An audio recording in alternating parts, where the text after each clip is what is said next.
Hi friends. நம்ம சேனல்லே பார்த்தீங்கன்னா எல்லாம் விரும்பி பார்க்குறது வந்து சென்னை டு ஷிரடி. அது எப்படி அந்த ஃப்ளைட் போகிறது அந்த ஜெர்னி தான் பார்க்குறாங்க. என் சேனல்லே வந்து அதுதான் நல்லா வியூஸ் அதிகமாக போயிருக்கு. ஸோ நான் வந்து எவ்ரி இயர் போயிட்டுருக்கேன். ஸோ அதே மாதிரி நான் வந்து பார்த்திங்கன்னா இந்த இயரும் 25லேயும் போகிறேன். நான் ஸ்டார்ட் பண்ண இயர் பார்த்திங்கன்னா 2020 கோவிட் டைமில் சும்மா போயிட்டு வரலாம்னு சொல்லிட்டு ஸ்டார்ட் பண்ணது தான். ஸோ அப்போலேருந்து நான் கண்டினியூவாக வந்து நவம்பர் மாதம் எவ்ரி நவம்பர் வந்து போயிட்டுருக்கேன். ஸோ வந்து அது பார்த்திங்கன்னா ரெய்னி சீசன். அது இல்லாமல் வந்து பார்த்திங்கன்னா முன்னாடிலாம் வந்து அந்த மந்தில் நவம்பர் டிசம்பரில் ரேட் கம்மியாக இருந்துச்சு. பட் நான் ரீசெண்டாக பார்த்திங்கன்னா நவம்பர் டிசம்பர் வந்து ஃப்ளைட்டு ரேட்டே வந்து பார்த்திங்கன்னா அதிகமாக தான் இருக்குது. ஸோ இண்டிகோ மட்டும் தான் நம்மளுக்கு வந்து ஆப்ரேஷனில் இருக்குது. ஸோ இண்டிகோ வந்து நம்மளுக்கு வந்து அப் அண்ட் டவுனே பார்த்திங்கன்னா 13,000 to 14,000 ஆகுது. நான் சொல்கிறது வந்து நவம்பர் டிசம்பர் மந்தில். மற்ற பேரில் பார்த்திங்கன்னா ஒரு ₹1,000 கம்மியாகும். ஸோ முன்னாடி பார்த்திங்கன்னா ஸ்பைஸ் ஜெட் ஆப்ரேட் பண்ணியிருந்தாங்க. ஸ்பைஸ் ஜெட்டில் வந்து பார்த்திங்கன்னா நம்மளுக்கு வந்து அப் அண்ட் டவுனே 7,000 அந்த மாதிரி தான் வந்து இருந்தது. ஸோ அவங்க வந்து ஆப்ரேட் பண்ணுறதில்ல போல். ஸோ ஸ்டாப் பண்ணிட்டாங்க. ஸோ நான் வந்து மார்னிங் ஃப்ளைட் தான், அதாவது ஒரு 1:30 அந்த டைம் தான் புக் பண்ணியிருந்தேன். ஈவினிங் 3 மாதிரி ரீச் ஆகலான்னு சொல்லிட்டு. ஸோ ரேட் அதிகமாக இருக்கிறதுனால பார்த்திங்கன்னா நமக்கு வந்து ஹைட்ராபாத்தில் வந்து ஹால்ட்டு. ஸோ ஹைட்ராபாத்லேருந்து நம்ம வந்து திரும்பி ரன் பண்ணுற மாதிரி இருந்துச்சு. அப்புறம் பார்த்திங்கன்னா லேட்டாக போனதுனால நம்மளுக்கு வந்து ஃப்ளைட் வந்து மிஸ் பண்ணிட்டேன் நான் அந்த இன்டர்கனெக்ட் ஃப்ளைட்டு. ஸோ அவங்களே வந்து பார்த்திங்கன்னா ஃபுட் ப்ரொவைட் பண்ணியிருந்தாங்க. ஸோ ஃபுட்டை அங்கேயே முடிச்சுட்டு நம்ம வந்து வெஜ் அண்ட் நான்வெஜ் மீல்ஸ் கொடுத்துருந்தாங்க. ஸோ ஃபுட்டு வந்து ஆவரேஜாக தான் இருந்தது. ஸோ இண்டிகோ ஏர்லைன்ஸ் நான் சொல்கிறது அவங்களே கொடுத்துருந்தாங்க. அவங்க மேலே தான் தப்பு. பட் ஆனால் ஓகே, டைமு வந்து நம்மளுக்கு வந்து சென்னையிலேருந்து எடுத்த ஃப்ளைட்டே லேட்டு. ஸோ அப்படி ரீச் ஆகிறது லேட் ஆச்சு. ஸோ வந்து நம்ம வந்து பார்த்திங்கன்னா நம்ம நைட் டைமில் வந்து அவ்வளோவா ஷிரடி ஏர்போர்ட் வந்து ரீச் ஆனதில்லை இது வரைக்கும் நம்ம போன 5 இயர்ஸில். இந்த டைம் ஃபஸ்ட் டைமு. ஸோ கொஞ்சம் வந்து ஷிரடி அவுட்டரில் இருக்கிறதுனால நம்ம வந்து இங்கேருந்து கேபில் நம்ம போகிற மாதிரி இருக்கும். ஒரு 15 கிலோமீட்டர் அரௌண்ட் 15 கிலோமீட்டர் வரும். ஸோ சார்ஜஸ் பார்த்திங்கன்னா நம்மளுக்கு இங்கே வந்து ₹700 ஆகுது. ஒரு ஒரு 5 சீட்டர் கார் வந்து 700 சார்ஜ் பண்ணுறாங்க. நீங்கள் வந்து வெளியே போகும்போதே வந்து வெயிட் பண்ணிகிட்டு இருப்பாங்க. அது வந்து கவர்மெண்ட் நடத்துறது தான். ஸோ அதே மாதிரி தான் 7 சீட்டர் வந்து பார்த்திங்கன்னா நம்மளுக்கு வந்து 900 மாதிரி சார்ஜ் பண்ணுறாங்க. ஏர்போர்ட் வந்து பார்த்திங்கன்னா 2 இயர்ஸ் ஆகுது ரெனோவேட் பண்ணி. ரொம்ப சூப்பராக இருக்குது. பட் ஏர்போர்ட் வந்து வெரி ஸ்மால் தான், ரொம்ப ஸ்மாலு. அது இல்லாமல் வந்து பார்த்திங்கன்னா எந்த இதுவுமே நம்மளுக்கு வந்து இருக்காது, ஃபெசிலிட்டி எதுவுமே இருக்காது. எக்ஸப்ட் வந்து ரெஸ்ட் ரூம் அந்த மாதிரி தவிர மற்ற எந்தமாரி நம்ம வந்து இறங்குறோம் அப்படியே எக்ஸிட் ஆகிறோம் அப்படி தான் இருக்கும். ரொம்ப சின்ன ஏர்போர்ட்டு. இதுக்கு முன்னாடி பார்த்திங்கன்னா ரொம்ப இதாக இருந்துச்சு. அதுக்கு இது எவ்வளோ பரவாயில்ல. ஸோ அப்புறம் பார்த்திங்கன்னா நான் வந்து முன்னாடியே வந்து லாஸ்ட் டைம் இது பண்ணதால் முன்னாடியே புக் பண்ணிட்டேன் டாக்ஸி மட்டும். நாங்கள் ஆல்ரெடி வந்து ஹோட்டலில் வந்து அவங்களே வந்து கேட்டாங்க, கால் பண்ணி கேட்டாங்க. ஏன்னா ஆல்ரெடி பார்த்திங்கன்னா ஃப்ளைட் டிலே. ஸோ அதனால் நீங்கள் எப்படி செக்இன் பண்ணுறீங்க அப்படி ஹோட்டலுக்கு கால் பண்ணும்போது உங்களுக்கு கேப் எப்படி வேணுமான்னு கேட்டாங்க. ஸோ ஆமான்னு சொல்லிவிட்டு நான் முன்னாடியே வந்து ஹோட்டலுக்கு அவங்கக்கிட்டே இன்ஃபார்ம் பண்ணிட்டோம். ஸோ அவங்க வந்து பார்த்திங்கன்னா கேப் சென்ட் பண்ணிட்டாங்க. அதான் நம்மளுக்கு வந்து அரௌண்ட் 700 மாதிரி ஆச்சு. ஸோ அவங்க தான் கேப் ஏறிட்டு போயிட்டுருக்கோம். அப்புறம் வந்து பார்த்திங்கன்னா ஆன்லைன் தர்ஷன் வந்து பார்த்திங்கன்னா நம்ம வந்து ஆன்லைன்லேயே புக் பண்ணிடலாம், இல்லை நேர்லேயே வந்து வாங்கிக்கலாம். ஆன்லைன் வந்து பார்த்திங்கன்னா ₹200 வரும். அதுக்கு சார்ஜஸ் வந்து ₹10 எடுக்கிறாங்க. நம்மளுக்கு வேணாலும் நேர்லேயும் பார்த்திங்கன்னா ஃப்ரீயாக தான் இருந்துச்சு. ஸோ அங்கேயே எடுத்துக்கலாம். அப்புறம் பார்த்திங்கன்னா இங்கே வந்து பார்த்திங்கன்னா நைட்டில் வந்து கொஞ்சம் போகிறது சேஃப்டி இல்லை. ஸோ அதனால் வந்து அப்படி தான் இருக்கும்னு நினச்சேன் நான். பட் ஆனால் ஓவரால் பார்த்திங்கன்னா நிறையா எல்லாருமே டிரைவர்ஸ்லேருந்து எல்லாமே ரொம்ப டீசெண்டாக தான் இருந்தாங்க. நம்ம வந்து ரொம்ப பயப்படுற அளவுக்கு இல்லை. பட் ஆனால் நீங்கள் போகும்போது தெரியும், ரொம்ப இதாக தான் இருக்கும். ரொம்ப டீப்லேருந்து நம்ம உள்ள ஷிரடி மெயினில் போகிற மாதிரி இருக்கும். ஷிரடி சுற்றியே பார்த்திங்கன்னா ஃபுல்லாக இந்த விவசாயம் அதுதான் பண்ணிகிட்ருக்காங்க. ஸோ அதனால வந்து பார்த்திங்கன்னா லைட்ஸ் அவ்வளோவா இருக்காது. அது மட்டும்தான். ஸோ மோஸ்ட்லி வந்து பார்த்திங்கன்னா நீங்கள் நைட்டில் ஏர்போர்ட் வந்து ரீச் ஆகுது அவாய்ட் பண்ணிக்கோங்க. ஈவினிங் டைமே வந்து போகிற மாதிரியே பார்த்துக்கோங்க. நாங்களும் அப்படி தான் பார்த்தோம். பட் ஆனால் இன்டர்கனெக்ட் ஃப்ளைட்னால வந்து ஃப்ளைட் டிலே ஆனதுனால நம்மளுக்கு வந்து இந்த மாதிரி சுச்சுவேஷன் அமைஞ்சிடுச்சு. ஸோ நாங்கள் பார்த்திங்கன்னா இன்றைக்கி வந்துட்டு அப்புறம் நாளைக்கு உடனே ரிட்டர்ன் தான் போகிறோம். இது வந்து பார்த்திங்கன்னா நம்ம 2 to 3 டேஸ் பேக்கேஜாகவும் எடுத்துக்கிறாங்க. பக்கத்தில் நாசிக் அங்கெல்லாம் போய் போகிறாங்க. ஸோ நம்ம அதெல்லாம் எடுக்கல.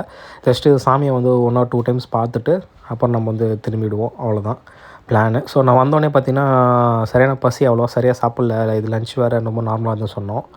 ஸோ அதனால் வந்து பார்த்திங்கன்னா நம்ம வந்து டின்னர் என்ன சாப்பிட்லான்னு சொல்லிட்டு சாய்சாகர் தான் போயிருந்தோம். Very nearby. நான் ரிட்டர்ன் வரும்போது நான் வந்து ஹோட்டல் காட்டுறேன் உங்களுக்கு. ரேட் வந்து பார்த்திங்கன்னா புதுசாக கட்டியிருக்காங்க அந்த ஹோட்டலு. ரொம்ப சூப்பராக இருந்துச்சு.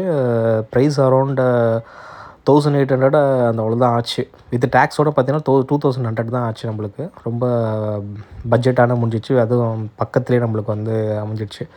ஸோ டின்னர் பார்த்திங்கன்னா சாய்சாகர் தான் சாப்பிட்டேன். சாய்சாகர் வந்து பார்த்திங்கன்னா லாஸ்ட்டு 4 இயர்ஸாக சாப்பிட்டுட்ருக்கேன். ரேட்லாம் வந்து ரொம்ப கம்மியாக தான் இருந்துச்சு. இந்த வாட்டி பார்த்திங்கன்னா எல்லாமே ப்ரைஸ் இன்க்ரீஸ் பண்ணிட்டாங்க. லாஸ்ட் டைம் வீடியோவில் தான் சொல்லியிருப்பேன். ஒரு இட்லியை வந்து ₹10 தான் செல் பண்ணிகிட்ருக்காங்க. ஸோ 2 இட்லி ₹20 தான் சொல்லிவிட்டு வேறு சின்ன சின்ன ஹோட்டலில் கூட ஒரு இட்லி ₹30 செல் பண்ணியிருந்தாங்க. ஒரு இட்லி நான் சொல்கிறது. இப்போ வந்து பார்த்திங்கன்னா அதெல்லாம் கற்றுக்கிட்டாங்க போல். ஸோ சாய் சாகர்லேயும் பார்த்திங்கன்னா நம்மளுக்கு வந்து எல்லாமே ப்ரைஸ் இன்க்ரீஸ் ஆகிடுச்சு. ஸோ இட்லி வைஸ் சரி, நம்மளுக்கு வந்து ஃபுட் வைஸும் சரி, எல்லாமே பிரியாணி எல்லாமே வந்து உங்களுக்கு ப்ரைஸ் இன்க்ரீஸ் ஆகிடுச்சு. பட் ஆனால் இந்த சாய் சாகர் ஹோட்டல் நல்லாயிருக்கும், டீசெண்டாக இருக்கும்.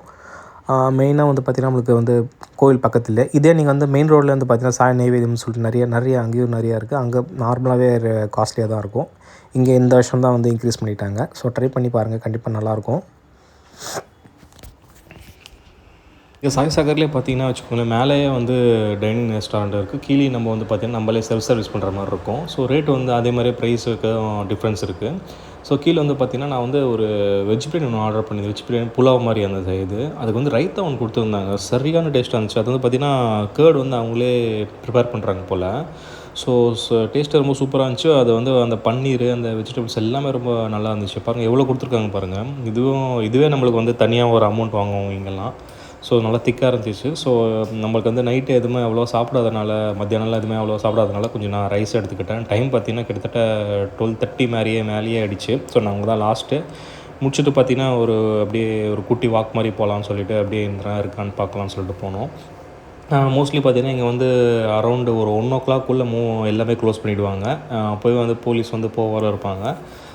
ஸோ அது மாதிரி 12:30 1 மேக்ஸிமம் க்ளோஸ் பண்ணிவிடுவாங்க. அதுக்கப்புறம் அந்த டீ கடை, அப்புறம் அந்த சின்ன பொட்டி கடை மட்டும்தான் இருக்கும். அதாவது இட்லி அந்த மாதிரி நைட்லேயும் சேல் பண்ணுறாங்க. ஸோ அது மட்டும்தான் இருக்கும். அது மற்றபடி பார்த்திங்கன்னா இந்த கீழே இருக்கிறதெல்லாம் போய் எடுத்து வச்சுருந்தாங்க. அப்புறம் வந்து பார்த்திங்கன்னா பிரசாதா நீங்கள் வேணும்னு வச்சுக்கோங்களேன், லெஃப்ட் சைட்லேயே வந்து நிறைய வந்து பிரசாதாலேயும் சொல்லிட்டு சேல் பண்ணுவாங்க. பீடா வந்து பாக்ஸே வந்து பார்த்திங்கன்னா 80 ருபீஸ்லேருந்து ஸ்டார்ட் ஆகுது. 80 ருபீஸ் இருக்குது, 100 ருபீஸ் இருக்குது. ஸோ அந்த மாதிரி நம்மளுக்கு வேணும்னா நம்ம வந்து இது வாங்கிக்கலாம். அது வந்து ரேட் வந்து நம்மளுக்கு எக்ஸ்பைரி டேட் பார்த்திங்கன்னா நமக்கு வந்து 7 டேஸ் 5 to 7 டேஸ் தான் வரும். ஸோ அது மாதிரி பிளான் பண்ணி வாங்கிக்கோங்க. அப்புறம் வந்து பார்த்திங்கன்னா உள்ளே வந்து கோவிலுக்குள்ளேயும் பார்த்திங்கன்னா நம்மளுக்கு வந்து லட்டு மாதிரி தருவாங்க. அது வந்து எக்ஸ்பைரி டேட் வந்து 2 டேஸ் தான். ஸோ அதனால் அதுவும் பார்த்து வாங்கிக்கோங்க. மோஸ்ட்லி நம்ம சாப்பிட்டுட்டு அப்படியே போடுற மாதிரி தான் இருக்கும். பட் ஆனால் அது வந்து கெடாது, நம்ம வந்து எடுத்துகிட்டு போகலாம். ஸோ அதனால் நீங்கள் வந்து கம்மியாக வாங்கிக்கோங்க. நான் லாஸ்ட் டைம் வாங்கிட்டு போயிட்டு பார்த்தீங்கன்னா நிறையா இதாகிடுச்சு. ஸோ நாங்கள் வந்து எங்கன்னா பார்த்துட்டு டீ தான் குடிக்கலான்னு பார்த்தேன். உள்ளே வந்து சாய் சாகர்லேயே குடிக்கலான்னு தான் பார்த்தோம். அங்கே வந்து பார்த்திங்கன்னா க்ளோஸ் பண்ணிங் டைம். அந்த வருஷம் பார்த்திங்கன்னா ரேட்டு கொஞ்சம் அதிகமாகிடுச்சு. ஸோ வெளியெலாம் பார்த்திங்கன்னா ஒரு கம்மியாக தான் இருக்குன்னு சொல்லிட்டு பார்த்துருந்தோம். அப்படியே ஒரு வாக் மாதிரி போகலான்னு சொல்லிட்டு போயிருந்தோம். லாஸ்ட் டைம் வந்து இந்த சைடு ஸ்டே பண்ணியிருந்தோம். ஸோ அதனால் அப்படியே ஒரு மெமரிக்காக போயிட்டு பார்த்தோம். அப்புறம் பார்த்திங்கன்னா அந்த சைடு எல்லாமே யாருமே இல்லை. ஸோ நம்ம திரும்பிடலாம், வேணாம் இதுக்கு மேலே போவேணான்னு சொல்லிட்டு ஓரளவு போயிட்டு திரும்பிட்டோம். மார்னிங்லாம் பார்த்திங்கன்னா கிட்டத்தட்ட ஒரு 4:00 மேலேயே சரியான ஹாப்பனிங்காக இருக்கும். குளிர்லாம் பார்த்திங்கன்னா இந்த அக்டோபர்லேருந்து நம்மளுக்கு வந்து ஜான்வரி வரைக்கும் சரியான குளிராக இருக்கும். ஸோ அது பார்த்துக்கோங்க. நீங்கள் ட்ரெஸ் அந்த மாதிரி எடுத்துக்கோங்க. ஸோ ஃபைனலாக ஒரு டீ கடை பார்த்தோம். ஒரு 20 ருபீஸ் அந்த டீ. அது குடிச்சிட்டு வந்து பார்த்திங்கன்னா நாங்கள் இங்கே தான் ஸ்டே பண்ணியிருந்தோம். ராயல் ரிட்ரீட்னு சொல்லிட்டு புதுசாக வந்து போட்டிருந்தாங்க. ரேட் வந்து பார்த்திங்கன்னா நம்மளுக்கு வந்து 2000 தான் ஆகுது. ஸோ ரேட் வந்து ஃப்ளக்சுவேஷன் தான் ஆகுது. அதாவது நம்ம இறங்க தான் இருக்குது. நம்மளுக்கு வந்து நீங்கள் அகோடாலையும் booking.comலையும் வந்து செக் பண்ணி பாருங்கள். ஸோ ரேட் பெஸ்ட் ப்ரைஸில் தராங்க. நாங்கள் வந்து லேட்டாக தான் செக்இன் பண்ணோம். ஸோ ஒரு 11:30 வந்து செக்இன் பண்ணோம். ஸோ நாளைக்கு வந்து கொஞ்சம் எக்ஸ்டெண்ட் பண்ணி கேட்டோம். ஒரு 2:00 வரைக்கும் இருக்கும்னு சொல்லிட்டு அவங்களும் ஒன்றும் சொல்லலை. ஸோ டெம்பிள் டைமிங் தான் போட்டிருந்தாங்க. இது அங்கே அவங்களே எல்லாமே பக்காவாக போட்டிருந்தாங்க. ஸோ முடிச்சுட்டு வந்து பார்த்திங்கன்னா நாளைக்கு தர்ஷன் ரெடி ஆகிறதுக்காக நமக்கு ரீச் ஆகிறது வந்து 1:30 மாதிரி ஆகிடுச்சு. அப்படியே வாக் பண்ணிட்டு வந்ததால் நாளைக்கு வீட்டில் பார்க்கலாம். Case thank you.